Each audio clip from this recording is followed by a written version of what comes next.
ये क्या बहू, 1 घंटा हो गया मुझे उठे हुए। सुबह की चाय भी तुम मुझे समय पर नहीं दे सकती? जी पापा जी, मैं भी बना ही रही थी। अभी बना रही थी? मेरी तबीयत का तुम्हें जरा भी ख्याल नहीं है। चाय के बिना सिर दर्द शुरू हो गया है। पापा जी, मुझे पता नहीं था कि आप उठ गए हैं। मैं सबके टिफिन बनाने में बिजी थी। सोनू के पापा और देवर जी के लिए नाश्ता और टिफिन बना रही थी। मैं अभी आने ही वाली थी देखने के लिए कि आप उठे हैं या नहीं। बहू, आज मैं 1 घंटा जल्दी उठ गया हूँ। तुम जल्दी चाय लेके आओ मेरे कमरे में। जी पापा जी, अभी लाती हूँ। भाभी। जी देवर जी। भाभी, मेरा टिफिन रेडी है क्या?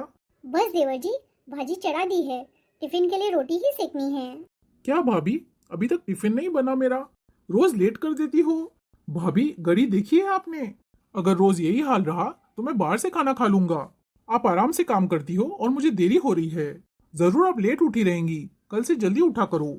नहीं नहीं देवर जी, मैं जल्दी उठी थी, लेकिन सोनू बहुत रो रहा था, इसलिए उसे चुप कराते कराते देरी हो गई। भाभी, और मेरा नाश्ता किधर है? जी देवर जी, आप बैठिए, मैं अभी परोसती हूँ। और जब तक आप नाश्ता करेंगे तब तक आपका टिफिन भी पैक हो जाएगा। भाभी, रोज रोज तो आप ऐसे ही बोलती हो। आपकी वजह से मुझे रोज ऑफिस में बॉस की डांट सुननी पड़ती है। आप तो सारा दिन घर पे रहती हैं, मुझे डांट सुननी पड़ती है ऑफिस में जाके। न नाश्ता टाइम पे मिलेगा न खाना मिलेगा। अरे बेटा शशांक। हाँ माँ, बोलो। बेटा, मेघा की डिलीवरी को 15 दिन हो गए हैं। मैं सोच रही हूँ उसके ससुराल जाकर उसको यहाँ ले आते हैं। उसका शरीर अभी बहुत कमजोर होगा बेटा। इस समय पे उसका ध्यान रखना बहुत जरूरी है। उसे पूरे आराम और अच्छे खान पान की जरूरत है अभी। माँ जी, मैंने सबका नाश्ता लगा दिया है टेबल पर। चलिए ना, नाश्ता कर लीजिए। अरे बहू, जाना यहाँ से। मैं अभी अपने बेटे से बात कर रही हूँ। बीच में आ जाएगी टोका टोकी करने। हाँ बेटा, क्या बोल रही थी मैं? माँ, तुम बोल रही थी कि मेघा को यहाँ लाना है। माँ, लेकिन मेघा का फोन आया था क्या? अरे हाँ बेटा, मैंने ही फोन किया था उसे। तो मेघा बोल रही थी कि मैं तो ठीक हूँ माँ, 15 दिन तो हो गए हैं। उसके बोलने से क्या होता है बेटा, मुझे पता है ना। ऐसे समय में उसे जितना आराम मिल सके उतना अच्छा है। ना जाने उसकी सास उसका ध्यान रखती भी होगी या नहीं। पर माँ, मेघा की सास इतनी जल्दी उसे अपने मायके आने देगी क्या? अरे ऐसे कैसे बेटा, उसकी सास क्यों नहीं आने देगी? मैं तो कैसे भी करके उसे यहाँ ले आऊंगी, चाहे मुझे जोर जबरदस्ती क्यों ना करनी पड़े। तुम्हें पता है बेटा, डिलीवरी के बाद अच्छा सा खान पान न मिले तो सेहत हमेशा हमेशा के लिए खराब हो जाती है। और बहू, तुम अभी तक यहीं खड़ी हो? माँ जी, मैं तो आप लोगों का इंतजार कर रही हूँ कि आप लोग आएंगे तो मैं आपको नाश्ता परोस दूंगी। बहू, तू कभी सुधरने वाली नहीं है। तू हमारा नाश्ता करने का इंतजार नहीं कर रही है, तू हमारी बातें सुनने के लिए यहाँ खड़ी है। अभी तो मिलन मुझे बोल के गया कि अभी तक मेरी भाभी ने टिफिन पैक नहीं किया है मेरा। माँ जी, उस समय मैं रोटी ही सेक रही थी, तभी देवर जी आए बोलने के लिए कि टिफिन पैक कर दो। तो टिफिन तो मैं पैक करने ही वाली थी, तब तक देवर जी ने आके आपसे मेरी शिकायत भी कर दी थी। जबकि टिफिन तो पैक करके मैंने उनके बैग में भी डाल दिया था। ज्यादा सफाई देने की जरूरत नहीं है बहू मुझे। तुम्हारी शादी को अब 5 साल हो गए हैं, लेकिन काम ऐसे करती है जैसे हाथों में मेहंदी लगी हुई हो। सूरत तो ऐसे बना के रखती हो कि जैसे लगता है सारे घर का काम तुम अकेली करती हो। और थोड़ी थोड़ी देर के बाद तू बैठ क्यों जाती है, बताओ मुझे। और ये इतनी बदबू कहाँ से आ रही है? माँ जी, वो कमर में और मेरे पीठ में बहुत दुख रहा था, इसलिए मैंने वो आयुर्वेदिक मलहम लगा दी थी। वाह बहू, क्या बात बोली है। उम्र ही कितनी है अभी तुम्हारी? इतनी सी उम्र में तुम्हारी कमर में दर्द, पीठ में दर्द, सारे बदन में दर्द हो रहा है, और जब देखो तब ये मलहम लगाए सोई पड़ी रहती हो। और एक हमारा समय था कि तुम्हारी उम्र में दौड़ दौड़ के दिन रात काम किया करती थी मैं। तुम्हारे समय में तो कुछ ज्यादा काम नहीं है बहू कि तुम्हें कमर दर्द और पीठ दर्द हो गया है।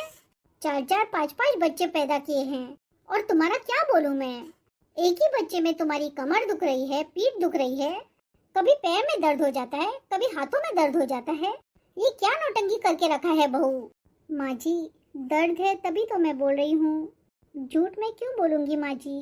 इसीलिए मैं बोलती थी नॉर्मल डिलीवरी करवा ले बहू, तो दर्द नहीं होगा। लेकिन नहीं, तुम्हें तो सीजर करके बच्चा पैदा करना था ना। हाँ। अरे माँ, ये क्या बोले जा रही हो तुम? डॉक्टर ने तो खुद ही बोला था कि ऑपरेशन से बच्चा होगा। इसमें भला इसकी क्या गलती है? अरे नहीं नहीं बेटा, सब इसकी नौटंकी थी। पहले तो इसने नॉर्मल डिलीवरी के दर्द से बचने के कारण सीजरिंग करके बच्चा पैदा किया, और अभी काम से बचने के लिए पीठ दर्द, कमर दर्द, सब बहाने करती रहती है हमेशा। आजकल की बहुओं को तो जितनी सुविधाएं दी ना, उतने ही आलसी होते जा रहे हैं। और खास करके ये हमारी राधिका बहू। और एक हमारा जमाना था जो हम पूरे दिन काम किया करते थे ताकि किसी को ससुराल में हमारी वजह से परेशानी ना हो सके। यहाँ तक कि कोई काम वाली भी नहीं होती थी हमारी मदद करने के लिए।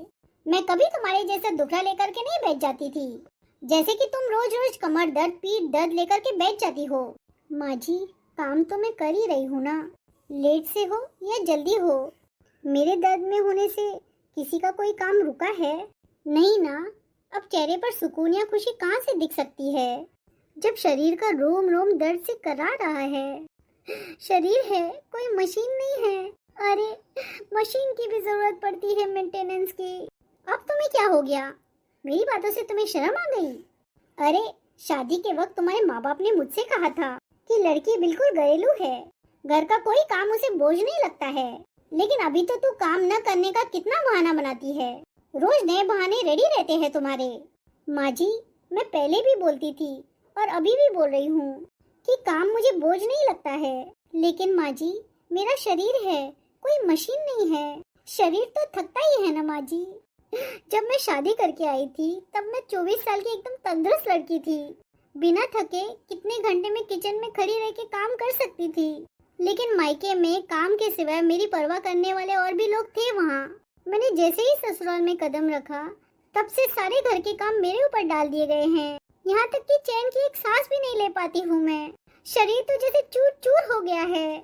अरे भाभी, मेरा टिफिन कहाँ है? देवर जी, मैंने आपसे कितनी बार कहा कि आपके बैग में रख दिया है मैंने टिफिन। कहाँ रखा है भाभी? मुझे दिख नहीं रहा है। और ये क्या क्या हुआ आपको जो ऐसे मुंह लटकाए खड़ी हो? थोड़ा शरीर में दर्द है देवर जी। ये तो नखरे आपके रोज रोज के हैं भाभी। आप ऐसी नौटंकी तो रोज करते रहती हैं। बताइए जरा, किस दिन आपने मेरे सामने कमर दर्द और पीठ दर्द के बहाने नहीं बनाए होंगे? काम न करने के कारण पीठ और कमर अकड़ ही जाते हैं। हाँ। आपको तो बहुत अच्छा लग रहा है ना कि सब मुझे 10 तरह की बातें सुना रहे हैं। वाह बहू, क्या नौटंकी कर रही है।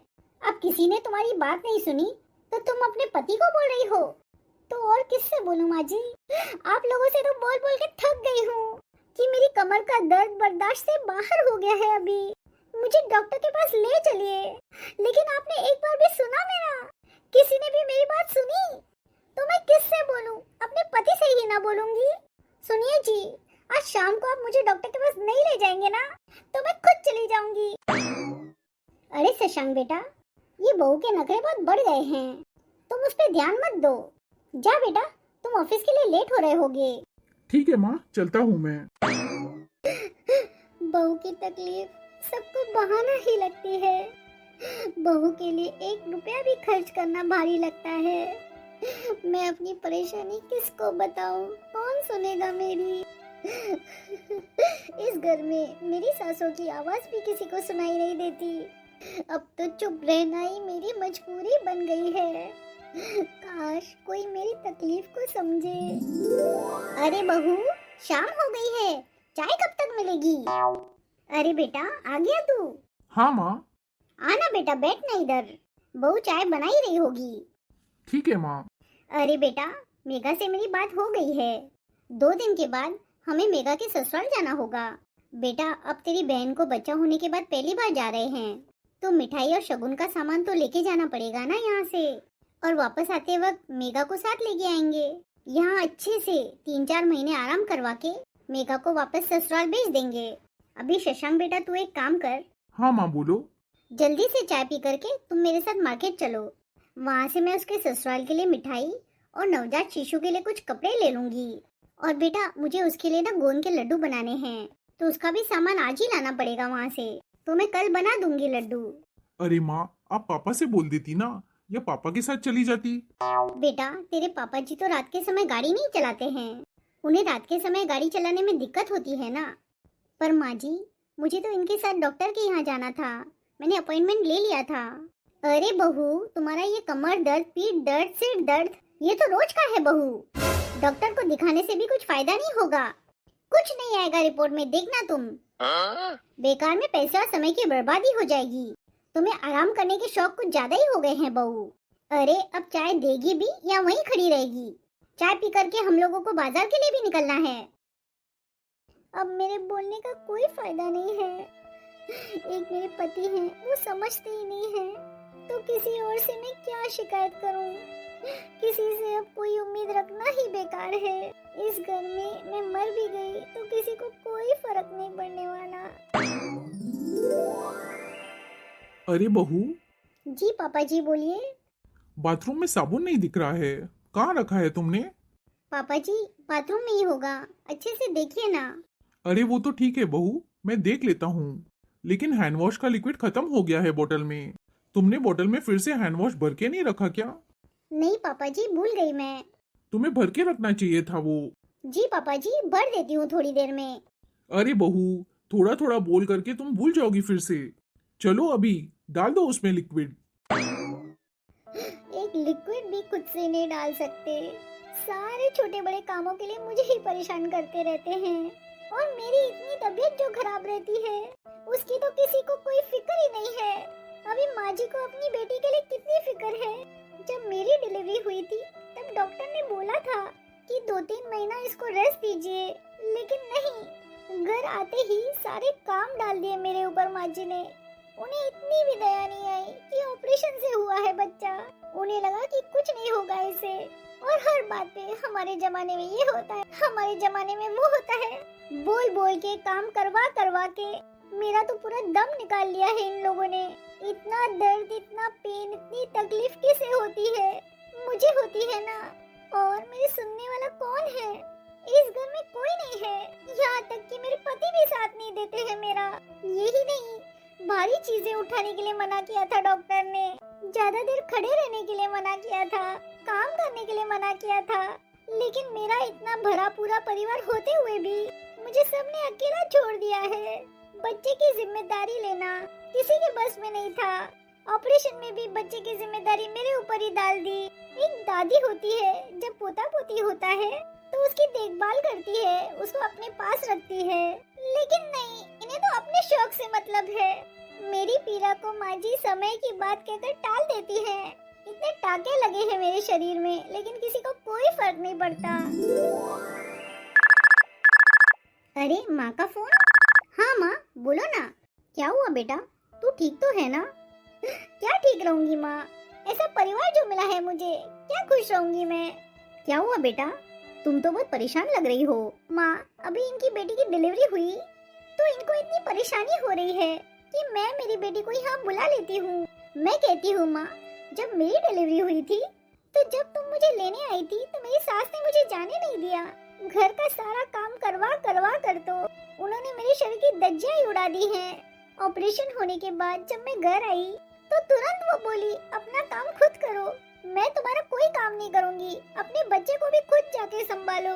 यहाँ तक कि उन्होंने बोला कि खड़े खड़े ही तो खाना बनाना होता है, बैठ के थोड़ी ना बनाना पड़ता, खाना बना लो तुम। मैंने खाना भी बनाया इन लोगों के लिए। डिलीवरी के तुरंत बाद खड़े खड़े मेरे शरीर में, पैरों में सूजन आ जाती थी तो सास बोलती थी कि ये सब तो होते ही रहता है, घर में इतने सदस्य हैं, फिर भी काम का सारा बोझ मेरे ऊपर डाल दिया है। बच्चा हो गया, बच्चे का भी बोझ मेरे ऊपर डाल दिया है। दिन में कई कई घंटे बिना आराम किए खड़े होकर के काम करती रहती हूँ माँ। इनके कारण पीठ में दर्द, कमर में दर्द, पैर में दर्द होते रहता है। और माँ जी से मैं बोलती गई तो माँ जी मुझे ही सुनाने लगे। माँ जी को तो कुछ लगता ही नहीं है मेरा दर्द देख करके। वो तो हमेशा कभी ये काम करते बहू, कभी वो काम करते बहू।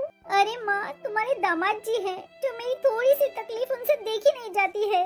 अरे बेटा, मैं क्या कर सकती हूँ, तू ही बोल। मैं आई तो थी ना तुम्हें ले जाने के लिए, लेकिन तुम्हारी सास और तुम्हारे ससुर ने तुम्हें जाने नहीं दिया। तो मैं क्या कर सकती थी? मेरे से जितना बन पड़ा उतना तुम्हें मैंने खाने पीने का सामान बना के बेच दिया। लेकिन तुमने मुझे उस समय भी बताया था कि नहीं माँ, मुझे कोई खाने पीने की चीज नहीं मिली, सब आपस में वही लोगों ने बांट करके खा लिया। उसी कारणवश मैंने फिर तुम्हें कुछ भेजना ही छोड़ दिया। मैंने सोचा कि फालतू में मैं क्यों भेजूं तुझे खाने पीने का सामान, जब मेरी बेटी को कुछ मिलता ही नहीं है। अब राधिका बेटा, तू ही बता मैं क्या करूं। मैं तो तुझे ऐसे घर में शादी करके पछता रही हूँ कि मैंने अपनी बेटी की शादी किस घर में कर दी। अरे रेशमा, देखो तो कौन है। देखो ना रेशमा, दरवाजा खोलो। अरे समदन जी, आप आइए आइए, परेशानी तो नहीं हुई ना समदन जी? अरे नहीं नहीं बहन जी, बिल्कुल भी नहीं। 3-4 घंटों का ही तो रास्ता था, अपने ही तो गाड़ी में आए हैं समदन जी, तो भला तकलीफ कैसे होगी? कोई तकलीफ नहीं हुई। अरे रेशमा, सबके लिए चाय नाश्ते का इंतजाम तो करो। जी माँ जी, अभी लाई। बहन जी, ये लड़की कौन थी? अरे समदन जी, ये काम वाली की बहन है। 1 साल के लिए मैंने इसे रखा है। आपको तो पता है ना समदन जी, छोटे बच्चे के साथ कितना काम बढ़ जाता है। इसे रखने से मेरी बहू यानी आपकी बेटी को आराम रहेगा और हमें काफी सहारा भी मिल गया है। बिल्कुल बहन जी, जब हम समर्थ है समदन जी, तो बहू को सुविधाएं देने में क्या हर्ज है? आखिर वो भी तो हमारे परिवार की सदस्य है ना। अभी बहू को आराम खान पान अच्छे से मिल जाएगा तो आगे भविष्य में पीठ दर्द, कमर दर्द, पैर दर्द, ये सब समस्या तो नहीं रहेगी ना। मैं सही बोल रही हूँ ना समदन जी? हाँ हाँ बहन जी, आप बिल्कुल सही बोल रही हैं। और वैसे भी समदन जी, बहू को ऐसे समय में सुविधाएं देना ससुराल वालों का ही फर्ज होता है ना। जी बहन जी। मेघा दिखाई नहीं दे रही? मेघा सो रही है समदन जी। आप चाहें तो जाकर के मिलिए अपनी बेटी से। बच्चे ने थोड़े कपड़े गंदे कर दिए हैं, मैं इसके कपड़े बदल करके आती हूँ। नहीं तो ऐसा कीजिए समदन जी, आप लोग पहले नाश्ता ही कर लीजिए। जी जी समदन जी। चलिए ना समदन जी, चल के डाइनिंग टेबल पर बैठिए, मैं आती हूँ। लेकिन बहन जी, ये मेरे नाती को थोड़ा मुझे भी तो गोद में दे दीजिए। अरे समदन जी, अभी ये तो आप ही का नाती है ना। अभी आप बाहर से आए हैं, हाथ पैर धो लीजिए, उसके बाद मैं देती हूँ ना। हाँ हाँ बहन जी, आपने बिल्कुल ठीक बोला, मैं तो भूल ही गई थी। बेटा तुम भी जाओ ना, जाओ हाथ पैर जाके धो लो। हाँ हाँ माँ जी, अभी जाता हूँ। मेघा, अच्छा लगता है मेघा अभी तक उठी नहीं है।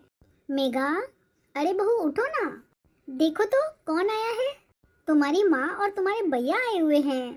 क्या माँ जी, कौन आया है?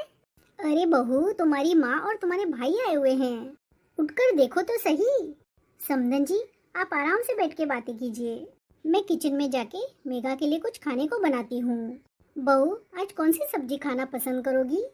लौकी की सब्जी खाना पसंद करोगी या तुरई की? माँ जी कुछ भी बनाइए, मैं खा लूंगी, लेकिन माँ जी थोड़ा सा तीखा बनाइएगा।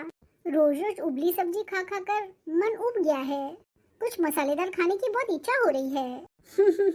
कुछ दिन सब्र कर लो बहू, फिर सब खा लेना।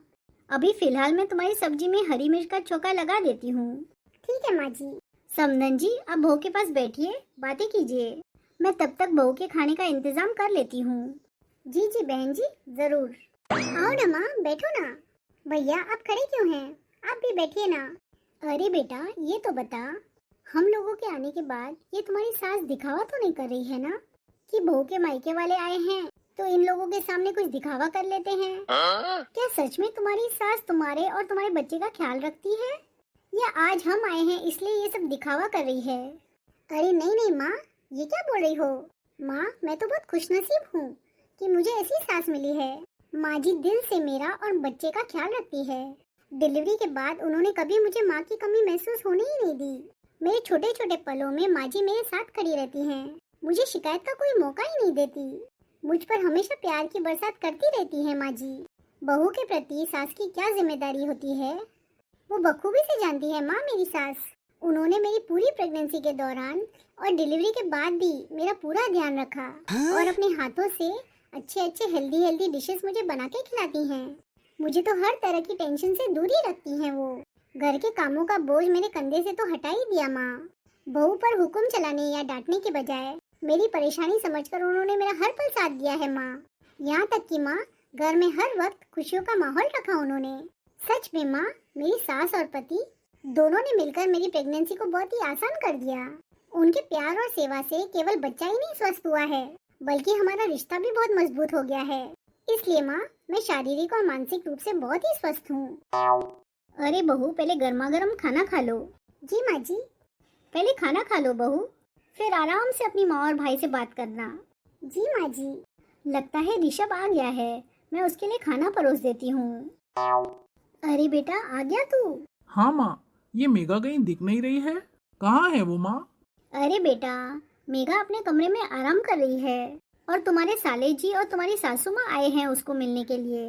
अच्छा, ये तो बहुत खुशी की बात है माँ। मेगा तो 2-3 दिनों से बोल रही थी कि मुझे माँ से मिलना है, भाई से मिलना है। देखो आ गए वो लोग आज। अरे हाँ हाँ बेटा, जा ना, मिल ले तू भी जाके। जी माँ। बेटा पहले खाना खाएगा या मिलने जाएगा उनको? पहले मैं मिल लेता हूँ उनको माँ, बाद में मैं खाना खाऊंगा। ठीक है, कोई बात नहीं बेटा। अरे मेघा बेटा, तुम्हारी सास तो बहुत ही अच्छी है। मैंने तो कभी सोचा भी नहीं था कि तुम्हें इतनी अच्छी सास मिलेगी। हाँ हाँ मेगा, माँ बिल्कुल सही बोल रही है। अरे भैया, अरे साले साहब आप आ गए। कैसे हो भैया आप? मैं अच्छा हूँ साले साहब, आप कैसे हैं? मैं भी अच्छा हूँ। नमस्ते माँ जी। खुश रहो बेटा। मेगा, दवाइयाँ टाइम पर ले रही हो ना तुम? मैं क्या लूंगी, माँ जी जबरदस्ती खिलाती हैं। और ड्राई फ्रूट्स खाती हो ना ठीक से? और फल भी? हाँ हाँ, उसकी टेंशन आप मत लीजिए। माँ जी है ना, मुझे डांट के प्यार से सब तरह से खिलाते रहती हैं हमेशा।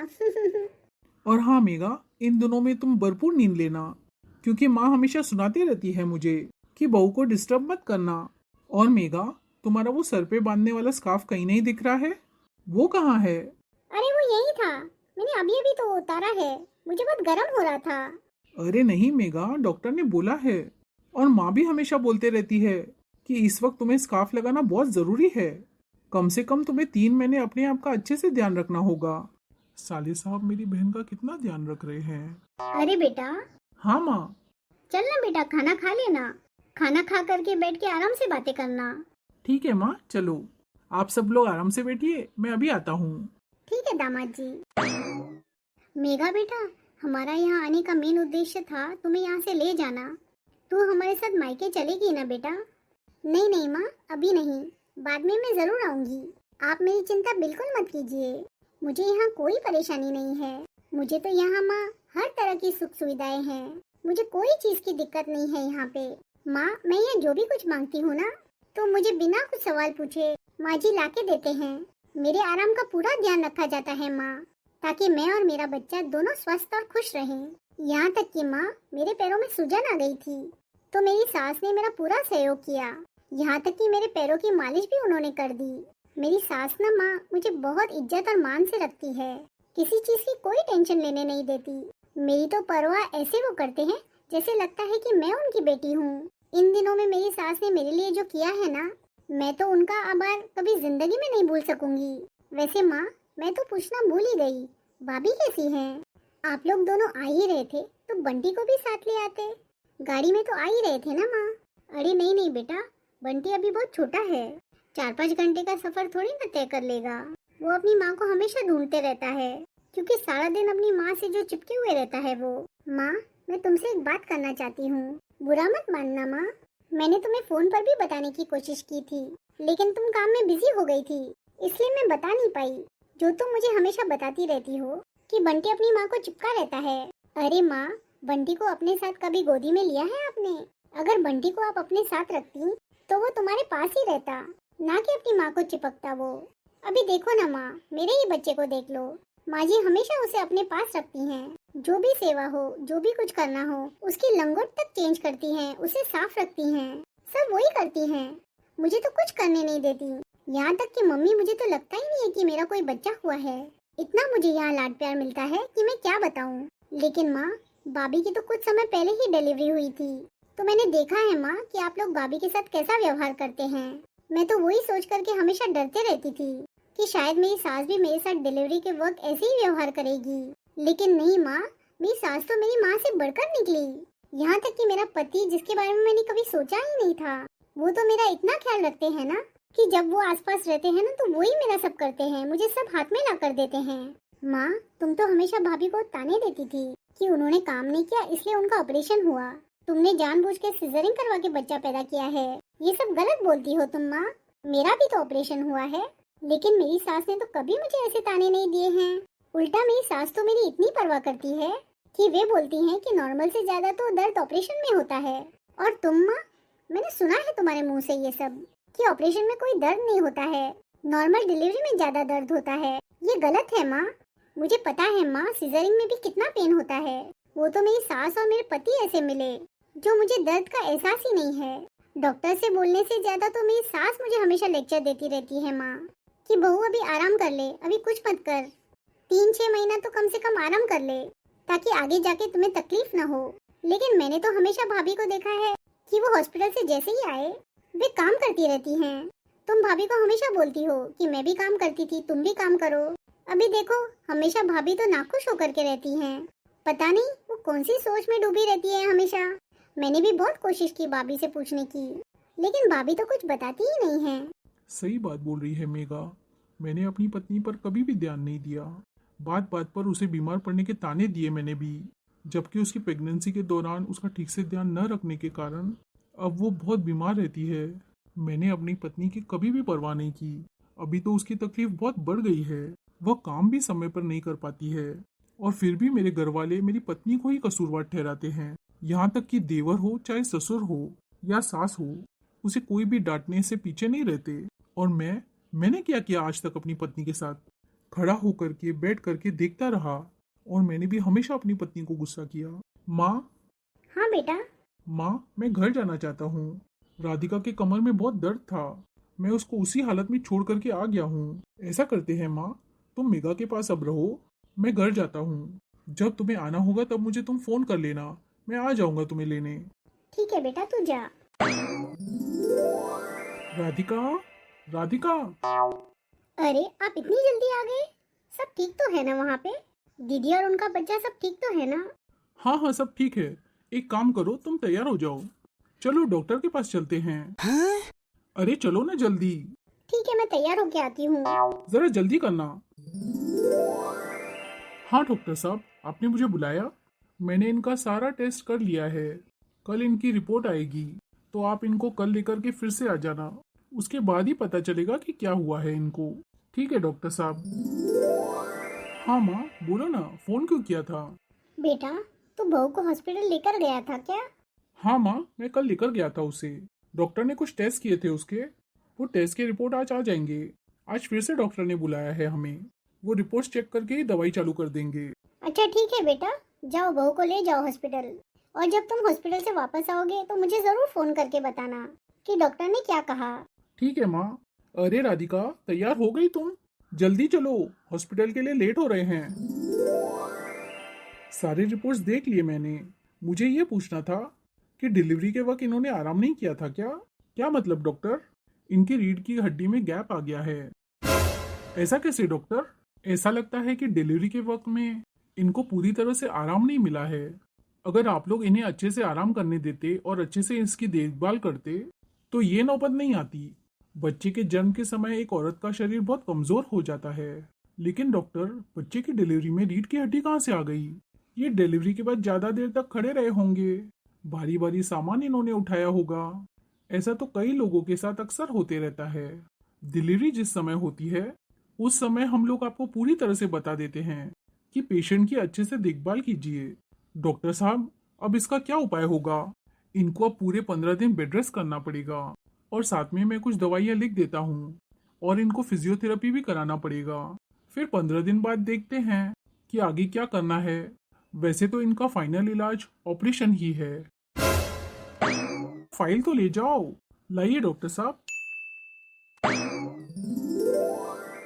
माँ तुम इतनी जल्दी आ गई? अरे बेटा, कल से बहू के बारे में तुमने जो बताया है ना, मुझे तो वहाँ अच्छा लग ही नहीं रहा था, इसलिए मैं आज सुबह ही गाड़ी पकड़ करके आ गई। बताओ बेटा, डॉक्टर ने क्या बोला? माँ, डॉक्टर ने तुम्हारी बहू को 15 दिन का बेड रेस्ट बोला है और साथ में कुछ दवाइयाँ दी हैं और फिजियोथेरेपी भी करने के लिए बोला है। और माँ, डॉक्टर ने ये भी बोला कि फाइनल इलाज उसका ऑपरेशन ही होगा। ऑपरेशन? ये क्या बोल रहा है बेटा? हाँ माँ, मैं सच बोल रहा हूँ। हमने डिलीवरी के बाद राधिका पर ध्यान ही नहीं दिया और उससे काम करवाने लगे। उसका घंटों खड़े रह के काम करने के कारण रीढ़ की हड्डी में गैप आ गया है। अच्छा, पर अब वो कहाँ है बेटा? माँ, वो अपने कमरे में आराम कर रही है। बहू? हाँ माँ जी, मुझे माफ कर दो बहू। मैंने तुम्हारे पीठ दर्द और कमर दर्द को हल्के में लिया, तुम्हारी तकलीफ को नहीं समझ पाई। मैंने तुम्हारा हमेशा ऑपरेशन से हुए बच्चे के बारे में बोल बोल के कितने ताने मारे होंगे, वो मैं ही जानती हूँ कि सीजरिंग से बच्चा होने से कोई दर्द नहीं होता है। लेकिन मेरी बेटी को जब ऑपरेशन से बच्चा हुआ ना बहू, तब मुझे समझ में आया कि ऑपरेशन से बच्चा होने के बाद कितनी तकलीफ होती है। बहू, मुझे माफ कर दो। मैंने तुम्हें जो तकलीफ दी उसे तो मैं खत्म नहीं कर सकती हूँ, लेकिन हाँ, अब जो हुआ है उसे ठीक करने में मैं जरूर मदद करूंगी तुम्हारी। हाँ राधिका, हो सके तो मुझे भी माफ कर दो। आगे से दोबारा मैं ऐसी गलती कभी नहीं करूंगा। मैं कभी भी तुम्हारी तकलीफ को समझ नहीं पाया। एक पति होने के नाते मुझे तो तुम्हारी तकलीफ को सबसे पहले समझना चाहिए था, लेकिन मैंने भी औरों के जैसे धिक्कारा तुम्हें। तुम्हारे दर्द को, तुम्हारी परेशानी को मैंने इग्नोर किया। सॉरी राधिका, मुझे माफ कर दो राधिका। अब सब मेरी बातों को सुन लो। अब घर में सब अपने छोटे छोटे काम अपने खुद से कर लो। और बहू, जितना हो सकेगा उतनी मैं तुम्हारी मदद करूंगी। आज से मैं एक लड़की का इंतजाम करती हूँ जो तुम्हारी मदद कर देगी। हाँ माँ, बात तो तुम बिल्कुल सही बोल रही हो। एक लड़की रख दो तुम, वो तुम्हारे कामों में मदद कर देगी और साथ में बच्चे को भी संभाल लेगी। हाँ हाँ बेटा, तू सही बोल रहा है। हाँ माँ, हम लोग सब अपने अपने हिस्से का काम कर लिया करेंगे ताकि किसी पर कोई बोझ नहीं पड़ेगा। हाँ बेटा। माँ, ऐसे करो, तुम लोग सब बैठो, मैं आज तुम सब लोगों के लिए चाय बना कर लाता हूँ। ठीक है बेटा। माँ, मैं देख कर आता हूँ सोनू क्या कर रहा है। ठीक है बेटा, चलो मैं भी आती हूँ उसे संभालने के लिए। अब सब लोगों को मेरे ऊपर तरस आ रहा है। तब इनका तरस कहाँ गया था, जो 5 साल से मैं ये दर्द झेल रही हूँ। पता नहीं इन लोगों को कहाँ से अक्ल आई, जो ये लोग मुझे हॉस्पिटल लेकर के जाकर दिखाया। परिवार का मतलब क्या होता है कि घर में बहू नहीं आई, एक नौकरानी आ गई। नौकरानी जो सब काम करे इनके। एक नौकरानी के साथ भी अच्छा व्यवहार करते हैं लोग, लेकिन इन्होंने तो मुझे मानसिक रूप से परेशान किया। और आज ये लोग मुझ पर तरस खाकर दिखा रहे हैं। और इतने सालों से इन्होंने जो मुझे तकलीफ दी, उसका क्या मैं इंसान नहीं हूँ? क्या एक दूसरे घर की बेटी जब ससुराल में आती है तो क्या ससुराल वाले इतना जानवर जैसा व्यवहार करते हैं उसके साथ? आखिर मैं भी तो एक इंसान हूँ। अरे इंसान समझकर ही थोड़ा तरस करते।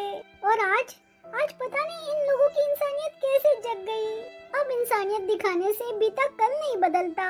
इन्होंने जो दर्द दिया है वो मैं कभी नहीं भूल सकती। ये दर्द मेरी खामोशी में हमेशा जिंदा रहेगा।